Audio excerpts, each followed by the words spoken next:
Today we look at the question of success. Okay? The question is, who succeeds and why? Okay, so we've done a lot of research, and we've discovered that people who succeed succeed for certain reasons.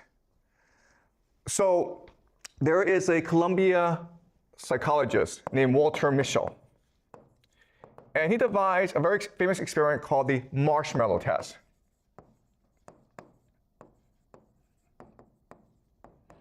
In the marshmallow test, it's very, very easy, okay? So imagine a room, and I invite a 4-year-old or a 5-year-old to come into this room. And I have a conversation with him or her. I ask them, how's your mother? What do you like to do? And it's a very good conversation. Then suddenly I get up and say, I'm really sorry, but I need to go across the hallway for another meeting, but I'll be back, okay? So just wait for me. And here, I'll make you a deal. Here's a marshmallow. I'm going to put a marshmallow in front of you, and you can have it right now. If I come back and the marshmallow is still there, I will give you 2 marshmallows. Okay? And then Walter Mischel, he goes away, and then he goes behind the room, and through a see-through mirror, he's able to see the students as they struggle to contain themselves, because obviously they want 2 marshmallows. And there are some students who can, in fact, resist the temptation to eat the first marshmallow and then get a second marshmallow. But then there are others who cannot. And Walter Mischel will spend 50 years just tracking them, okay?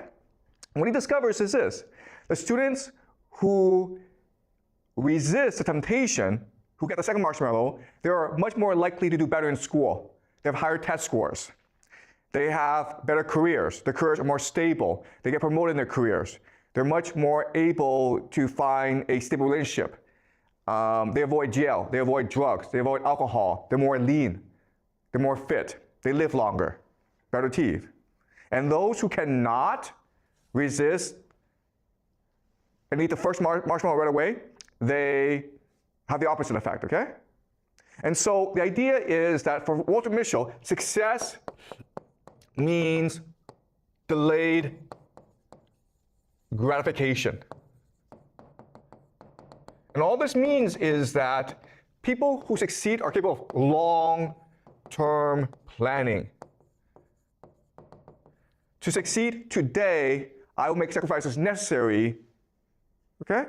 So if my friends are playing outside and I need to do my homework, well, I'm going to stay home and do my homework. Okay, so long-term planning, what he calls delayed gratification. Or a much more simple way of saying this is the idea of self-control, right? Or the idea of emotional regulation. You're able to keep your emotions in check. If you're angry, you're able to calm yourself down. Okay, and so we know about this, and that's why in school we focus on the idea of emotional regulation, teaching you how to better control your emotions, how to do long-term planning. Okay?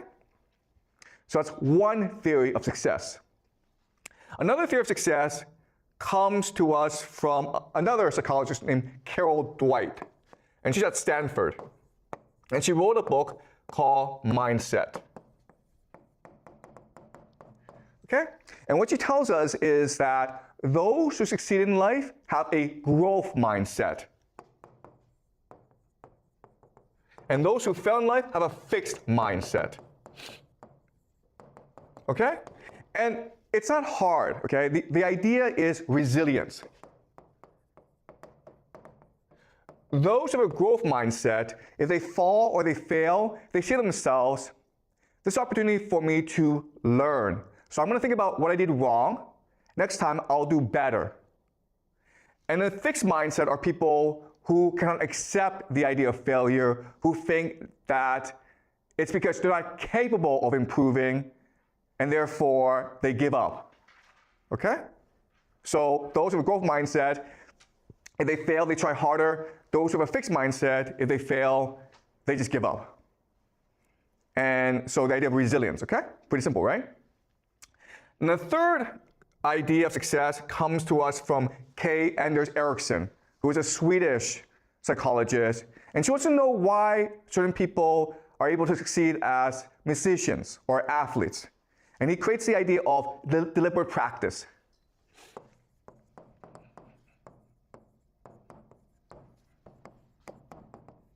Okay? So what he found is that people who want to become athletes or musicians, they work really hard. They practice every day. But the people who succeed practice strategically. Okay? So those who work hard just work a long time. But those who work strategically have a plan. The plan is this. What are my goals? How can I achieve these goals? And then how do I improve my plan? Okay? So they're examining their own practices. And they're trying to figure out where the weaknesses are, where they can improve. Then set a plan on how to improve, and then they follow this plan. And if this plan helps them improve, they stick to the plan. But if the plan doesn't really work, they change the plan as well. Okay? So this is the idea of self-reflection or self-assessment.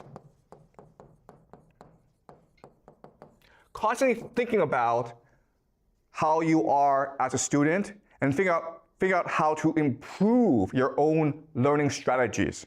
And what Anders Ericsson discovered is that if you do this, you'll succeed at anything. And this is true, okay? And the reason why we know it's true is there are two American psychologists named Dunning and Kruger. There's something, the Dunning-Kruger effect. And so what they did was this. They ran an experiment. They had 500 students in their psychology class, first year university. They made every student take an IQ test. And then after they took the IQ test, they asked each student, how do you think you did on the IQ test? Do you place in the top 5% or the bottom 5%? And it turns out that no one got the ranking correct. Okay? So those who were in the top 5% in terms of IQ thought they were maybe in the top 20%. Because for them it was easy, so they assumed for everyone else it was easy as well.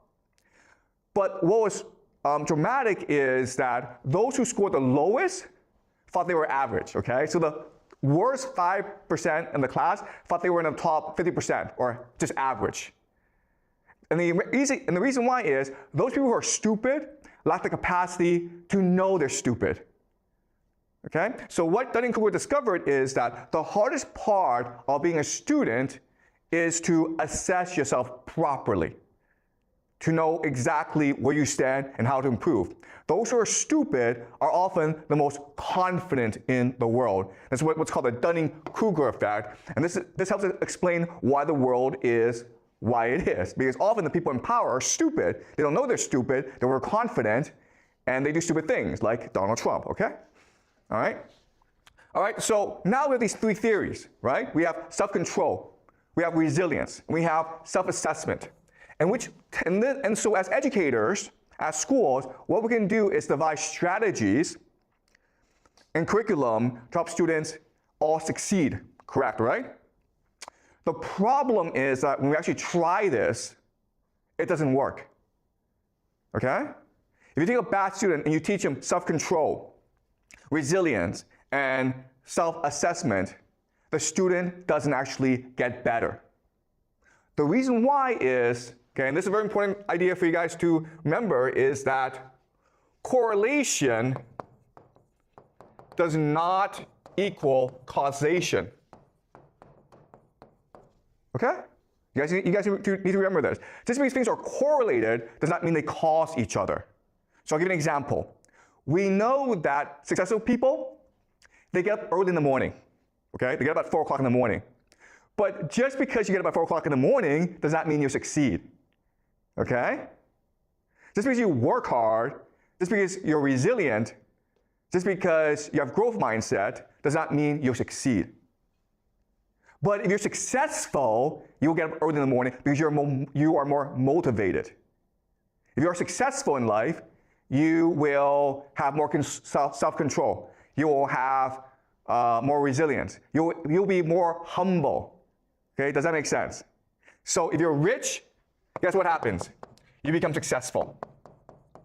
And therefore, you will have growth mindset, self-control, deliberate practice. Okay, does that make sense? But just because you have growth mindset, deliberate practice, and resilience does not mean you'll succeed.